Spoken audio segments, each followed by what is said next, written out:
Hello అండి, శుభోదయం. ఇప్పుడు ఇంగ్లీషు నెలలు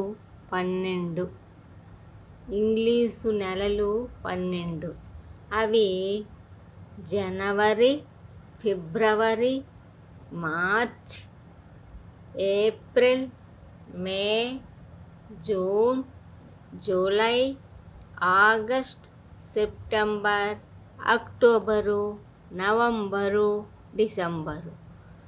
1 జనవరి. ఇంగ్లీషు నెలలు 12 అవి 1 జనవరి, 2 ఫిబ్రవరి, 3 మార్చి, 4 April, 5 May, 6 June, 7 July, 8 August, 9 September, 10 October, 11 November, 12 December. ఈ 12 ఇంగ్లీషు నెలలు. నచ్చితే లైక్ చేయండి, సబ్స్క్రైబ్ కూడా చేసుకోండి.